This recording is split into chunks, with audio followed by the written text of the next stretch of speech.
9h-10h, Sud Radio, la vérité en face. Patrick Roger.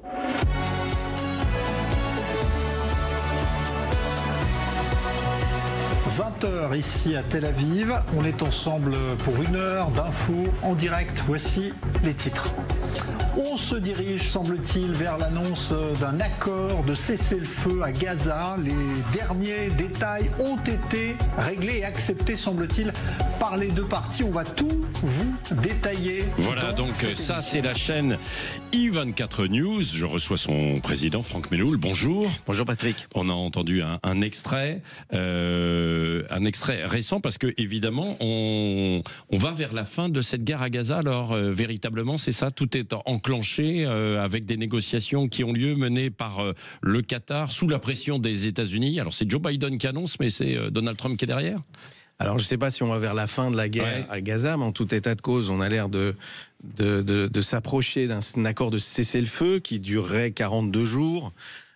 Qui aurait 3 phases. Il semblerait que la première phase ait été déjà validée, qu'elle comporterait des libérations de civils, de femmes soldats, et que chaque valeur d'un civil ou d'une femme soldate israélienne correspond à un nombre de prisonniers palestiniens qui seraient libérés. Je crois que femme soldate, c'est 50 prisonniers, et pour un civil, c'est 30 prisonniers. Maintenant, combien reste-t-il d'ailleurs précisément d'otages israéliens et en vie, parce que c'est difficile de vous dire. C'est difficile de vous dire, et c'est d'ailleurs ce qui a toujours mis en difficulté les négociations sur ces accords, c'est que le Hamas lui-même n'est pas en mesure de dire qui est vivant, qui ne l'est pas. Donc il y a des listes qui sont distribuées un peu partout, qu'on voit dans la presse, sur les réseaux sociaux. C'est difficile de connaître leur authenticité parce que ça évolue chaque jour. De temps en temps, dans le cadre de la guerre psychologique que mène le Hamas, on reçoit des vidéos d'otages vivants, abîmés. Et là aussi, ça montre que les conditions de détention sont terribles.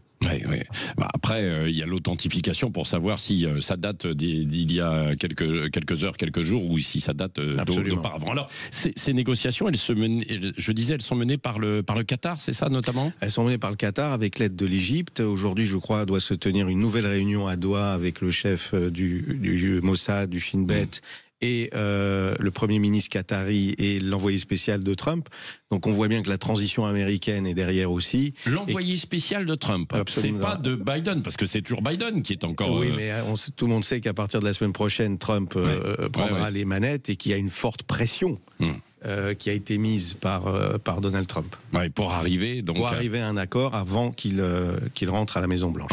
Un accord prévoyant donc cet échange et une trêve, une suspension, ce que vous avez dit, d'une quarantaine de jours des combats. C'est le feu de 42 jours avec des négociations sur les phases suivantes pendant la réalisation de l'accord.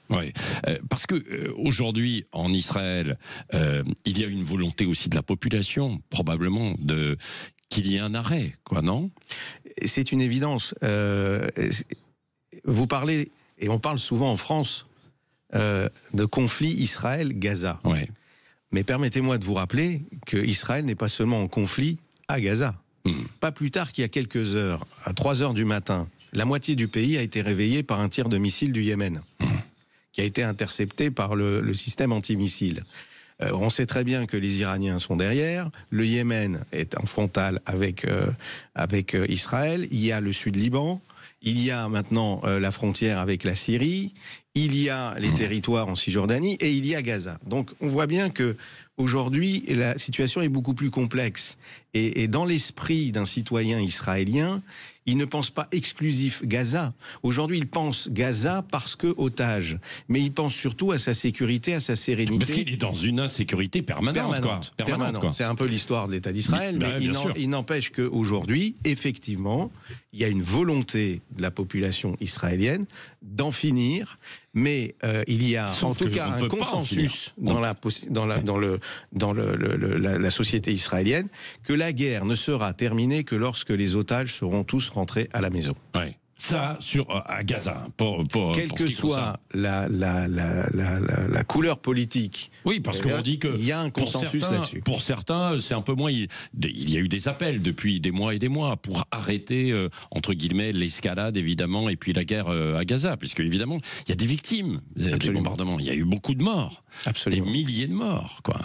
Bien sûr, des victimes innocentes pour certaines, qui sont victimes collatérales, en fait, de ces frappes, quoi. Bien sûr, pour essayer de ces frappes.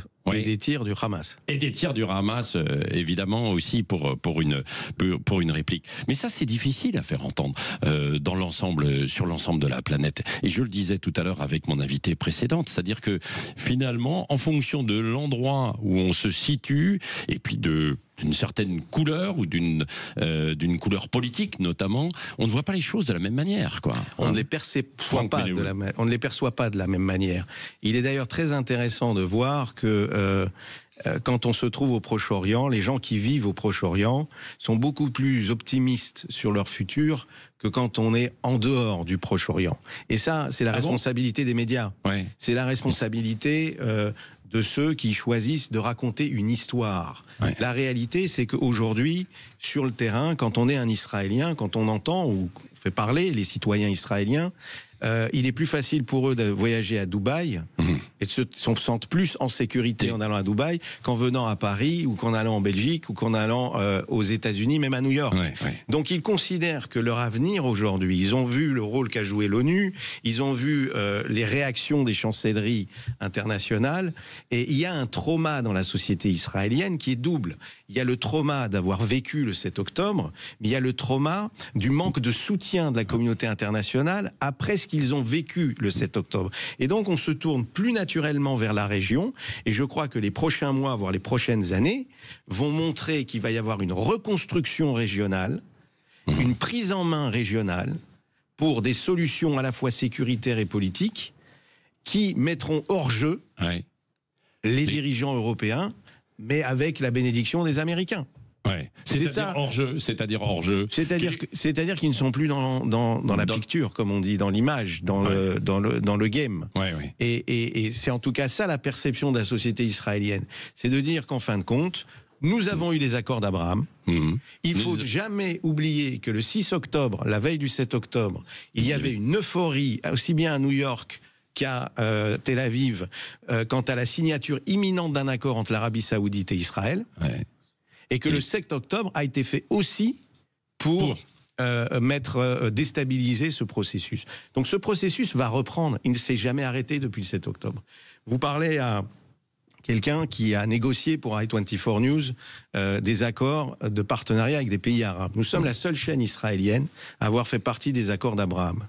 Nous avons des partenariats avec les Émirats, nous avons des partenariats avec le Bahreïn, et nous avons des partenariats avec le Maroc. Je n'ai pas eu un dirigeant de ces pays me demandant de retirer mes correspondants permanents depuis le 7 octobre ou d'arrêter notre diffusion. Alors vous êtes au Maroc, mais par exemple, vous n'êtes pas dans les deux pays voisins, je pense, l'Algérie ou la Tunisie, quoi. Non, elle a très bien expliqué pourquoi. Non, mais oui. Et effectivement, nous ne sommes pas dans ces pays-là. Mais ce que je veux dire par là, c'est-à-dire que ceux qui ont fait le choix de la normalisation avec Israël, les événements du 7 octobre ou la guerre à Gaza n'est pas venu remettre tout en question. Et je crois que grâce à la force de ces accords, il y a un futur. Quand j'entends ici ou là qu'il n'y a pas de vision politique, qu'il n'y a pas que cette guerre est faite sans vision. Ici, il y a une vision politique, mais difficile à imaginer. Elle n'est pas ici, elle est régionale. Mais vous comprenez bien aussi, Franck Menehould, c'est difficile à imaginer quand on voit toujours qu'il y a des victimes. Elle est difficile à Gaza, quoi. Patrick, elle est difficile à imaginer quand on voit ce que les médias montrent. Bah oui, mais ils montrent une forme quand même de réalité, sur notre chaîne, je vous rappelle que nous avons 4 chaînes, une en français, une en anglais, une en arabe et une en hébreu. Et que sur nos chaînes, vous avez sur nos plateaux des gens qui s'expriment de Riyad, de Dubaï, de Manama, du Maroc et d'autres pays arabes de la région qui débattent avec des Israéliens, qui soient d'accord et qui ne soient pas d'accord sur la question palestinienne ou la situation à Gaza, et que ce dialogue a lieu.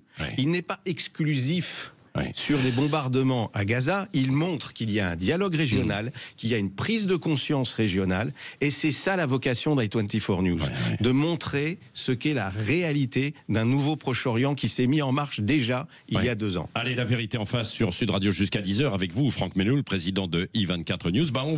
On va y revenir justement sur votre rôle et puis les critiques que vous subissez. Vous allez y répondre dans un instant sur Sud Radio. Et si les auditeurs veulent dialoguer, 0826 300 300. 9h-10h, Sud Radio, la vérité en face, Patrick Roger. La vérité en face avec cette guerre.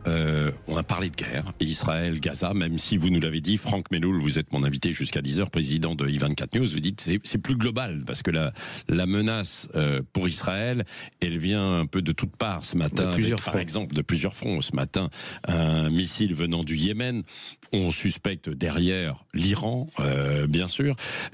Alors vous êtes critiqué sur les réseaux sociaux par certains, pas tout le monde bien sûr. Qu'est-ce que vous répondez à ces critiques? Alors je n'ai plus en fait, je n'ai plus le texte exactement là, mais je voyais Thomas Porte qui dit voilà, je connais la cause palestinienne, etc. Ce n'est pas de l'information i24 News, c'est de la propagande au service du génocide commis par Israël. Oui, alors vous l'avez dit, nous sommes critiqués et nous sommes aussi célébrés. Ouais. Je reviens d'une tournée dans les pays du Golfe où nous avons été remerciés pour notre travail, particulièrement sur la chaîne en arabe, parce que c'est la seule chaîne pour eux qui donne une information globale en arabe de ce qui se passe dans la région.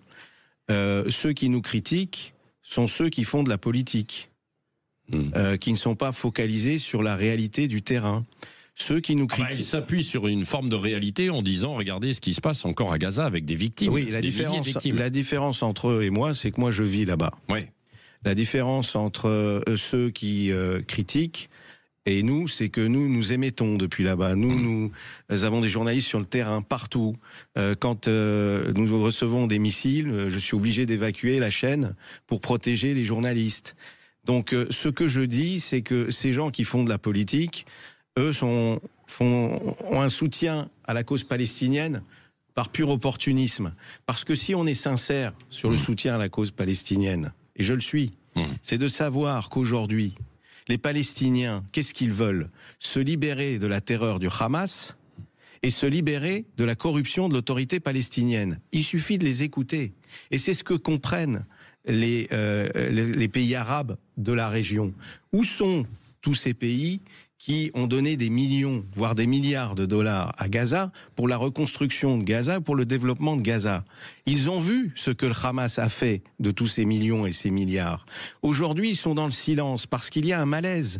Et donc, je dis à ces gens-là, plutôt que de critiquer depuis Paris dans des salons... certains vont peut-être parfois sur place. Moi, je ne les vois pas souvent. Vous les voyez pas souvent. En tout cas, on les invite. Monsieur Thomas Porte a eu l'occasion plusieurs fois de venir sur i24 News. Il l'a peut-être oublié.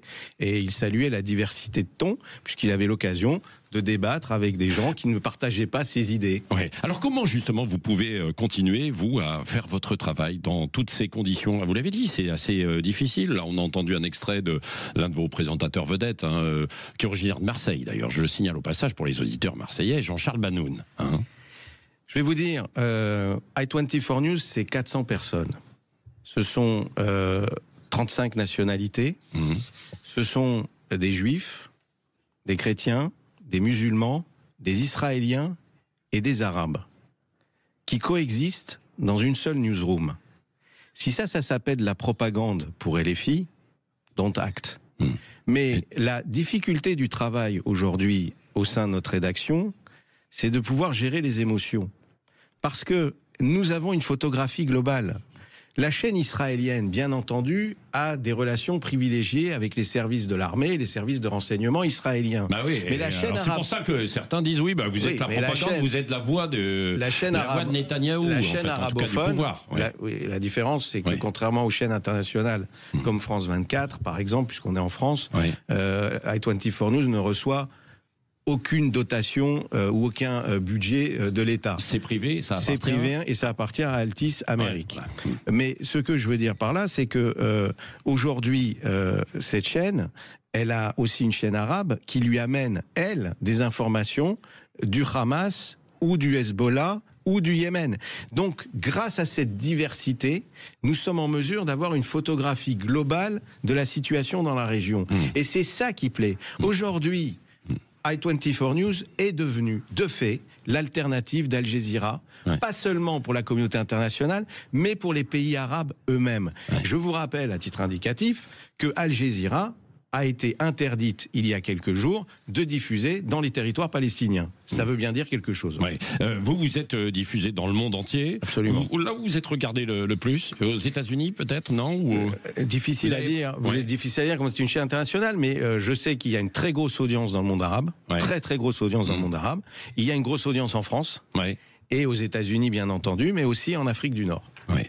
Merci beaucoup Franck Meloul d'être venu ce matin sur Sud Radio. Et donc on le redit, il y aurait un accord, on serait proche d'un accord dans les 24 heures pour une version finale d'accord de cessez-le-feu et libération des otages du Hamas avec notamment l'émissaire de Donald Trump. Merci Franck Meloul. Dans un instant, on va encore parler médias avec évidemment Valérie Expert et Gilles Gansman et notamment de la nouvelle numérotation. Vous avez vu qui va venir en France et ça va beaucoup changé. Il y aura 6 chaînes du service public sur les 10 premiers canaux. Certains disent que c'est scandaleux. Bon, je ne sais pas. Vous pouvez réagir, bien sûr. Et puis, les 4 chaînes d'information, puisqu'on parlait d'information, qui vont se retrouver ensemble. Alors que là, elles étaient dispersées façon Pulse dans l'ancienne numérotation. Et puis, on se retrouve demain matin. André Berkoff aussi, qui reviendra, ce midi sur Russie, Afghanistan, Iran notamment, quand on négocie, entre guillemets, avec le diable.